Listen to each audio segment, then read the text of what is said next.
একটি মোমবাতি যদি আপনি জ্বালিয়ে রাখেন তাহলে ওই মোমবাতিটা ঘন্টার পর ঘন্টা অন্ধকারের মধ্যে আলো দিতে থাকে, কিন্তু মানুষ এটা তখন বুঝতে পারে যখন ওই মোমবাতিটা নিভে যায়। আমাদের এই পৃথিবীতে ইমোশন অর্থাৎ আপনার অনুভূতি ঠিক এভাবেই কাজ করে। যত বেশি আপনি মানুষকে এটা দেবেন তত বেশি আপনি মানুষের চোখে সস্তা হয়ে যাবেন।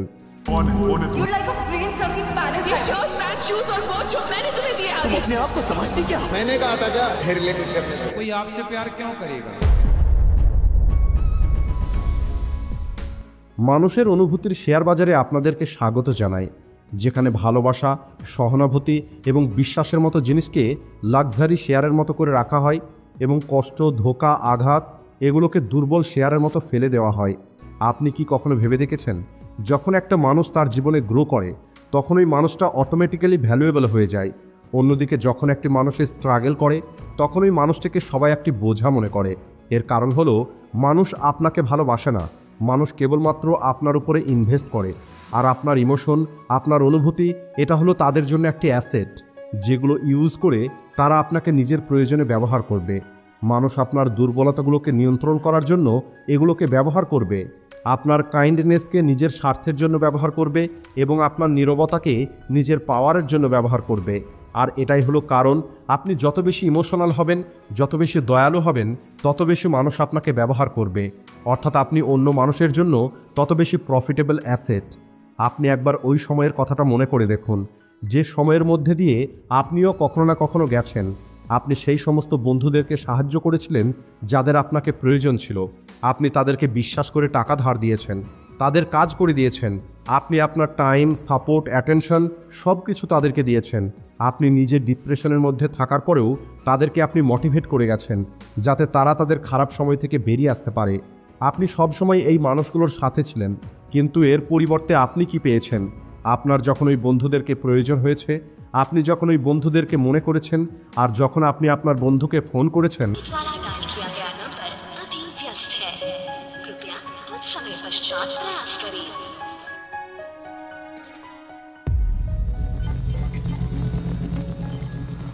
এই ব্রহ্মাণ্ডে প্রতিটা জিনিসকেই একটি ফর্ম অফ এনার্জি বলা হয়। আর ভালোভাবে দেখলে আপনার ইমোশনও হলো একটি এনার্জি। আপনি যে সমস্ত ইমোশনগুলো এক্সপ্রেস করেন, যেমন ভালোবাসা, রাগ, নীরবতা, খেয়াল রাখা, এই সব কিছুই হলো একটি এনার্জি। আর আজকের সময়ে এই এনার্জিগুলোকে কেবলমাত্র অনুভব করা হয় না, বরং এই এনার্জিগুলো দিয়ে বিজনেস করা হয়। আর ঠিক টাকার মতো করেই আপনার ফিলিংসেরও একটি মূল্য নির্ধারণ করা হয়। আর আপনি এটাকে এভাবে বুঝতে পারেন, যখন আপনি কারোর কষ্টের কথা মনোযোগ দিয়ে শোনেন তখন আপনি তাকে ইমোশনাল সাপোর্ট হিসাবে পেমেন্ট করছেন। যখন আপনি কাউকে ক্ষমা করে দেন তখন আপনি ইমোশনাল টলারেন্সের সাহায্যে পেমেন্ট করছেন। যখন আপনি কাউকে কষ্ট না দেওয়ার জন্য আপনি আপনার মনের দুঃখগুলোকে লুকিয়ে রাখেন তখন আপনি আপনার ইমোশনাল এনার্জির ভান্ডার থেকে নিজেকেই পে করছেন। এক কথায় বললে, যখন আপনি নিজে কোনো কিছু ফিল করেন অথবা কাউকে কোনো কিছু ফিল করান অথবা কারোর কারণে আপনি কোনো কিছু ফিল করেন, এই সব কিছু হলো ইমোশনাল এনার্জি। এখন হয়তো আপনার মনে হচ্ছে যে দাদা, এই সব কিছু তো ঠিকই আছে, যদি এটা এনার্জি হয়ে থাকে তাহলে এটা তো ব্যবহার হবেই, আর এখানে সমস্যাটা কি? তাহলে বলি, এখানে সবথেকে বড় সমস্যাটা হলো সমস্ত ইমোশনাল ট্রানজ্যাকশনগুলো ফেয়ারভাবে হয় না। কিছু মানুষ আপনাকে প্রতিদানে কোনো কিছুই দেয় না, কিন্তু আপনার কাছে থেকে সমস্ত কিছু পাওয়ার এক্সপেক্ট করে এবং আপনার কাছে থেকে এরা অনেক কিছু নিয়েও যায়। কিছু মানুষ আপনার এনার্জি, আপনার কাইন্ডনেস এবং আপনার মানসিক শান্তি সব কিছু কেড়ে নেয়, কিন্তু এর প্রতিদানে আপনাকে কেবলমাত্র সাইলেন্স দেয়। এর ফলে যেটা হয়, সময়ের সঙ্গে সঙ্গে আপনি নিজেকে একা অনুভব করেন আর আপনার ভিতরে ইমোশনাল ড্রেন অনুভব করেন, কারণ আপনাকে একটি এটিএমের মতো ব্যবহার করা হচ্ছে, যেখানে ডিপোজিট কেউ করছে না, সবাই উইথড্র করে নিচ্ছে। আর এখন নিশ্চয়ই আপনার মনের মধ্যে এই কথাটা আসছে যে দাদা, সব কিছুই তো বুঝতে পারলাম, কিন্তু এখন আমি কি করব?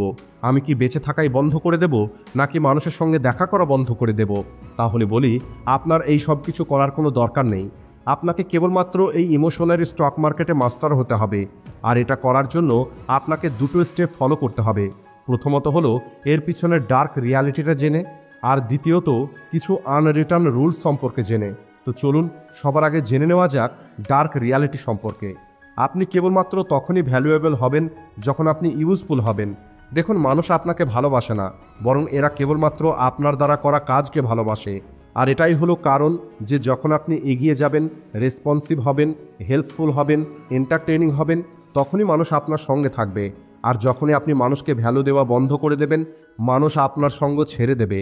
কারণ রিয়ালিটিতে কেউ আপনার কথা ভাবে না, এরা কেবলমাত্র আপনার ওই ভার্সনের খেয়াল রাখে যে ভার্সনটা তাদের প্রয়োজন পূর্ণ করে। নেক্সট, আপনি যত বেশি কেয়ার করবেন তত বেশি আপনার ভ্যালুটা কম হয়ে যাবে। যখন আপনি অনেক বেশি অ্যাভেলেবেল থাকবেন, অনেক বেশি ফরগিভিং এবং অনেক বেশি লয়াল হবেন, তখন মানুষ আপনার উপস্থিতিকে গুরুত্ব দেবে না।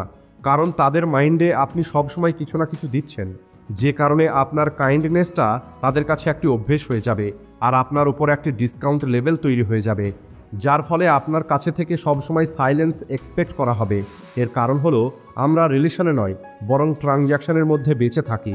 আর যদি এটাকে গভীরভাবে বোঝেন তাহলে আপনি বুঝতে পারবেন বেশিরভাগ বন্ধুত্ব, রিলেশন, এমনকি পারিবারিক সম্পর্ক কেবল ভালোবাসার উপরে নয় বরং এই ট্রানজ্যাকশনের উপরেই টিকে আছে। এই কথার উপরে এই সম্পর্কগুলো টিকে আছে যে আপনি কি দিতে পারেন, কত দ্রুত আপনি রেসপন্স করতে পারবেন, আপনি কতবার হ্যাঁ বলতে পারবেন। আর যখনই আপনি দেওয়া বন্ধ করে দেবেন তখন সামনের মানুষগুলোই আপনাকে স্বার্থপর এবং পরিবর্তন হয়ে যাওয়া মানুষ বলবে। এর কারণ হলো আপনাকে কেউ ভালোবাসে না, বরং আপনি হলেন তাদের জন্য প্রফিটেবল একটি মানুষ। আর এখন এই সব কিছু জানার পরে যদি আপনি আপনার ইমোশনকে মূল্যবান একটি সম্পত্তির মতো রক্ষা না করেন, তাহলে আপনার শান্ত এবং খুশিতে থাকার কোনো অধিকার নেই। কারণ এই ইমোশনারি স্টক মার্কেটে সবথেকে পাওয়ারফুল সে হয় না যে কোনো কিছুই অনুভব করে না, বরং পাওয়ারফুল ওই মানুষটা হয় যে সিলেক্টিভভাবে অনুভব করে। আপনার টাইম, আপনার ভালোবাসা এবং আপনার কেয়ার সবাই ডিজার্ভ করে না। তাই আপনার প্রতিবার রিপ্লে করা, এক্সপ্লেন করার এবং টাইম ইনভেস্ট করার কোনো প্রয়োজন নেই। অনেকবার আপনাকে কেবল বিনম্রভাবে ডিসকানেক্ট হতে হবে, চুপচাপ দাঁড়িয়ে থেকে কেবলমাত্র সব কিছু দেখতে হবে, আর প্রয়োজন হলে আপনাকে দূরে চলে যেতে হবে। আজকের ভিডিওটি এই পর্যন্তই। ভিডিও ভালো লাগলে ভিডিওটিকে লাইক ও শেয়ার করতে ভুলবেন না। Thanks for watching.